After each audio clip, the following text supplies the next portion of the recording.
ಐತಿಹಾಸಿಕ ಪಾದಯಾತ್ರೆಯನ್ನ ನಾವು ಜೆಡಿಎಸ್ ಒಟ್ಟಾಗಿ ಸೇರಿ ಮಾಡ್ತಾ ಇದ್ದೇವೆ.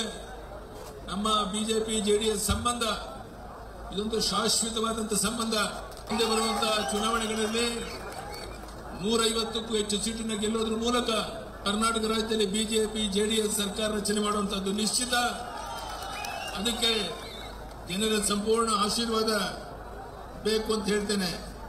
ಒಂದು ವೇಳೆ ಈಗಾಗಲೇ ಅವರೇ ಒಪ್ಪಿಕೊಂಡಿದ್ದಾರೆ 187 ಕೋಟಿ ರೂಪಾಯಿನ ವಾಲ್ಮೀಕಿ ಹಗರಣ. ಹಿಂದೆಂದೂ ಈ ರೀತಿ ಹಗರಣಗಳಾಗಿರಲಿಲ್ಲ. ಈ ರೀತಿ ಹಗರಣಗಳು ನಡೆದಿರಬೇಕಾದ್ರೆ ಯಾವ ರೀತಿ ಮುಖ್ಯಮಂತ್ರಿಯಾಗಿ ಮುಂದುವರಿತಾರೆ ಸಿದ್ದರಾಮಯ್ಯನವರೇ? ನಿಮಗೆ ಕಿಂಚಿತ್ತು ಮಾನ ಮರ್ಯಾದೆ ಇದ್ರೆ ನಿಮ್ಮ ಕೇಂದ್ರದ ನಾಯಕರಿಗೆ ಈ ಭ್ರಷ್ಟಾಚಾರದ ಹಗರಣಗಳನ್ನ ಮನವರಿಕೆ ಮಾಡುವಂತ ಒಂದು ಕೆಲಸ ಇವತ್ತು ನಾವು ಮಾಡ್ತಾ ಇದ್ದೇವೆ.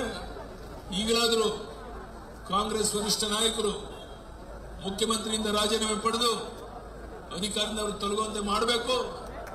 ನಮ್ಮ ಹೋರಾಟ ಮೈಸೂರಿಗೆ ತಲುಪೋದ್ರೊಳಗಾಗಿ ನೀವು ರಾಜೀನಾಮೆಯನ್ನು ಪಡೆಯದೇ ಇದ್ರೆ ನಿಮ್ಮ ಮುಂದಿನ ನಮ್ಮ ಹೋರಾಟ ಇಲ್ಲಿಗೆ ನಿಲ್ಲೋಲ್ಲ.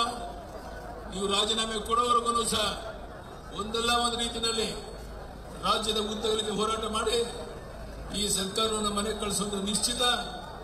ನಾನು ನಿಮ್ಮಲ್ಲಿ ಕೈ ಜೋಡಿಸಿ ಪ್ರಾರ್ಥನೆ ಮಾಡ್ತೇನೆ. ಬರುವಂತ ದಿವಸಗಳಲ್ಲಿ ಈ ಪಾದಯಾತ್ರೆಯಲ್ಲಿ ದೊಡ್ಡ ಪ್ರಮಾಣದಲ್ಲಿ ನೀವೆಲ್ಲ ಭಾಗವಹಿಸಬೇಕು.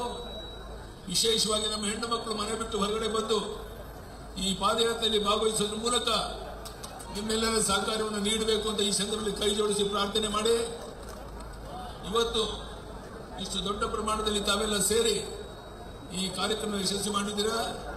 ಅದಕ್ಕಾಗಿ ಇಲ್ಲಿ ಸೇರಿರುವಂತಹ ಬಿಜೆಪಿ ಜೆಡಿಎಸ್ ಪಕ್ಷದ ಎಲ್ಲ ಮುಖಂಡರಿಗೆ ನಾನು ಅಭಿನಂದನೆಯನ್ನು ಸಲ್ಲಿಸಿ